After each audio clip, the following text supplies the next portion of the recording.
Not a story of winning. It's a story of going the distance and defying the odds. Temple football's 2015 season compares to that of a Philadelphia legend, the man himself, Rocky Balboa. We have the story of the season on this TUTV special.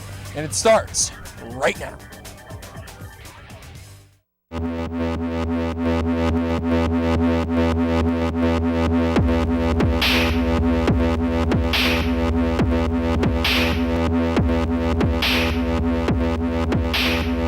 And it's intercepted by Temple. Guess who? Tyler Matakevich. Touchdown Temple. The Owls strike first. The game is over. 74. No more.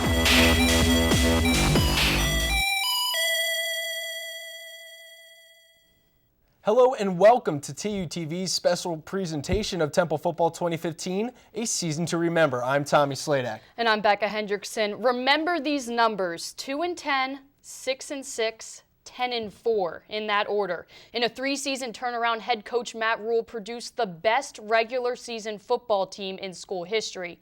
That included a trip to Houston in the first ever conference title game. Now, Temple lost to Houston in that title game, but the 10 wins was plenty good enough for a bowl berth down in Florida.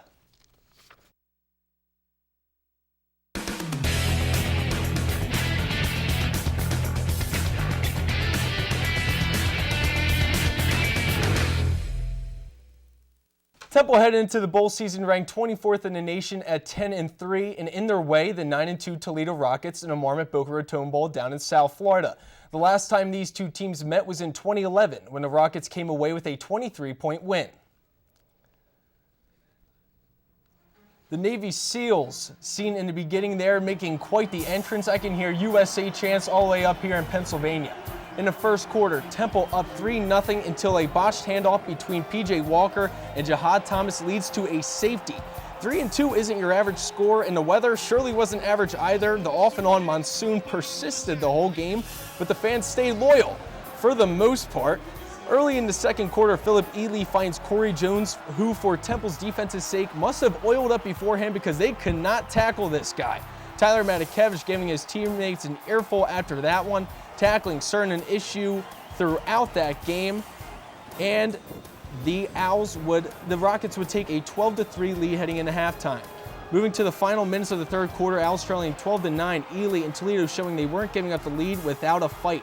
That's Cody Thompson beating Sean Chandler in coverage, takes it to the house for 80 yards and the score. Rockets lead 19-9. Some serious issues for Matt Rhule's secondary throughout the bowl game. Moving to late in the fourth. Owls down 25-9. It would take a miracle to pull off a win. Kip Patton wants that dream to be a reality. He slips through for the touchdown. Walker completes the 2-point conversion of Robbie Anderson to make it a one-possession game.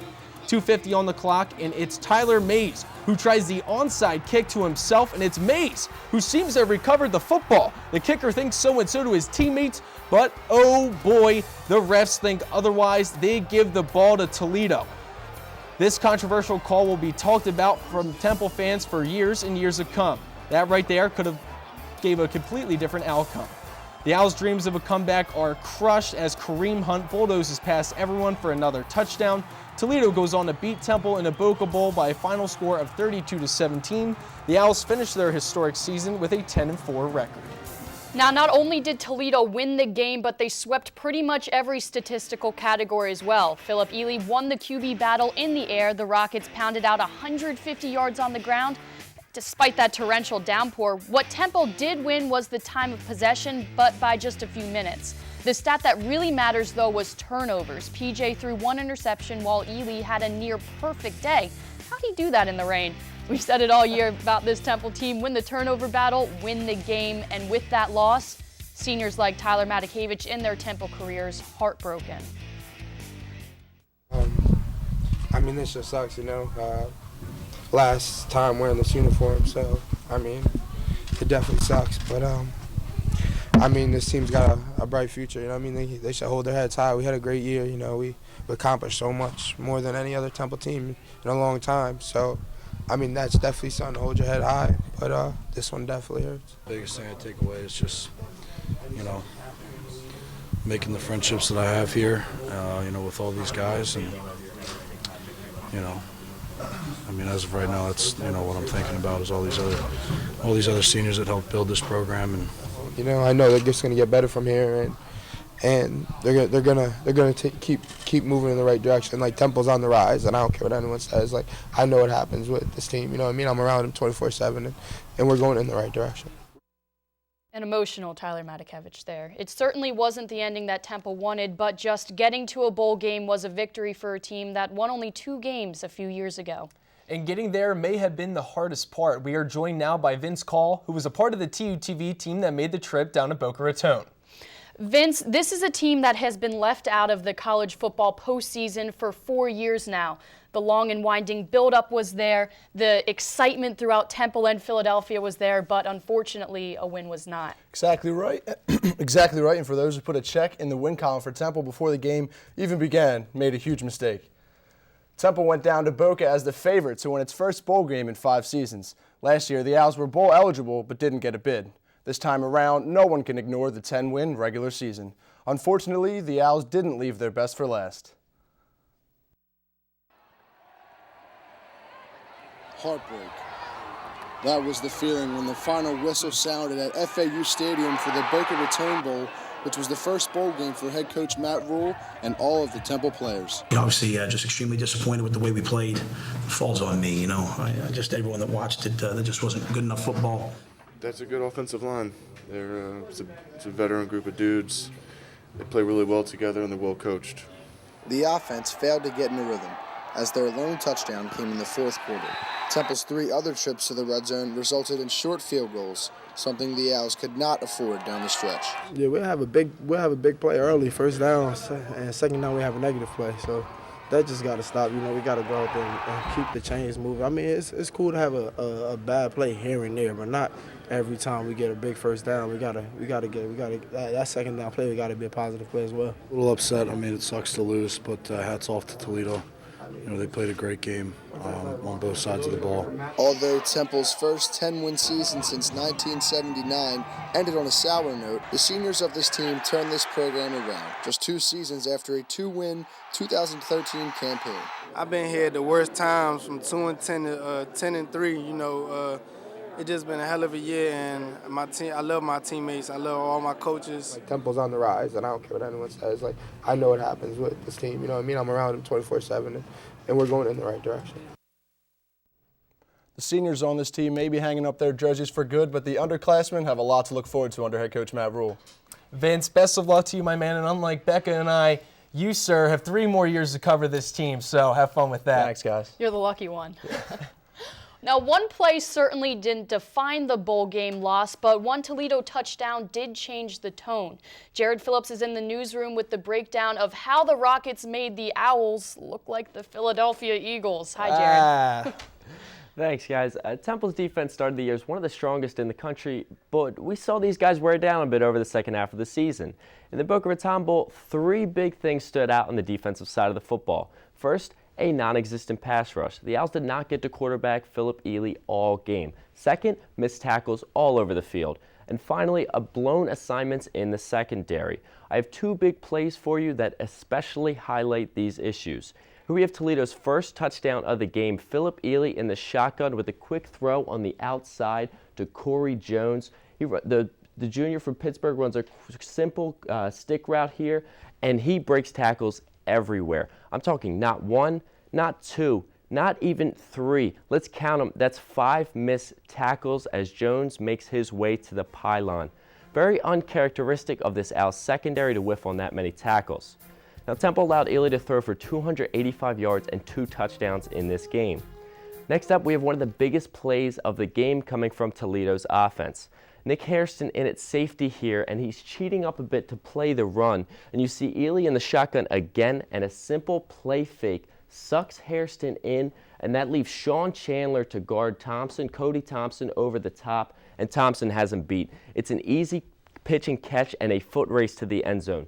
Philip Ely made Hairston look silly here. Let's take one more look here as Hairston bites on the fake and tries to step up on Thompson's inside move. Chandler is basically left out to dry, and you see the result. That's an 80-yard touchdown for Toledo. Thompson finished with 119 yards off 4 catches and that touchdown. The secondary in particular had a tough game, but they weren't helped by a virtually non-existent pass rush by Temple's front 7. Now, despite the Owls' defensive struggles in their first bowl game since 2011, it doesn't take away from what was a very successful season for Phil Snow's unit. Moving forward, it will be interesting to see how Temple tries to overcome losing 7 of its 11 starters. Reporting for the newsroom, I'm Jared Phillips. Thanks, Jared. Coming up on a season to remember, we have the highlights from Temple's biggest games of the season. Plus, the boys of the Matt Rhule Weekly are back. Zach and I will be on the desk to tell you what's next for Temple football.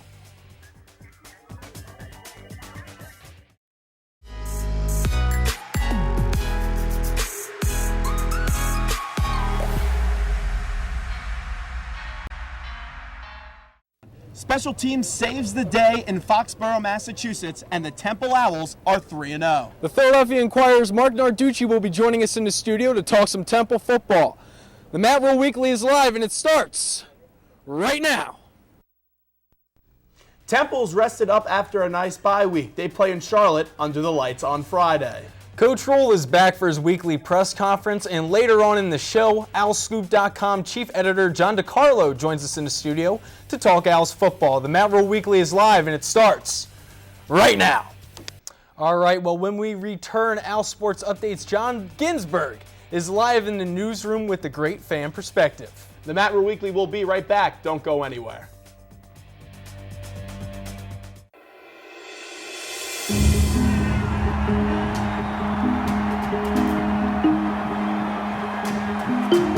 I think the very first play, the safeties went the wrong way. We blitzed on one side and they spun the other way. It's obviously a good. I don't want to take anything away from them. It was a good run by them, but we spun the wrong way and the ball went 80 yards. Reese going to the end zone. Daniels again. Touchdown, Notre Dame. From the missed 2 kicks, an extra point. I hate it for him. That's unfair for a freshman to have to deal with that in that environment. Do you know what state Temple University is in? This is tough. Very tough. I did not know. Do you know where Temple University is? No, please, not even a real Anybody here? Anybody? That's not a real school. That was then, and this is now. Game days in Philly as the Owls get set for their biggest game in program history. Number 21 Temple versus number 9 Notre Dame, and we'll get you set right now on this live edition of the Matt Rhule Weekly. It's time to take a break, but on the other side, the field hockey team continues its goal of playing every single ranked team in the entire country. And we're Schuylkill River bound with Temple rowing. Don't go anywhere. OwlSports Update will be right back. Thanks, Jamie. Well, I think that about does it for our show. Be sure to tune in Tuesday when Zach Gelb and Tommy Sladek are back on desk to give you extensive football coverage for the Matt Rhule Weekly. Don't forget, football takes on ECU tonight at 7 p.m. And we will have all your updates on Twitter at OwlSports Update, along with all other Temple athletics. Have a good weekend.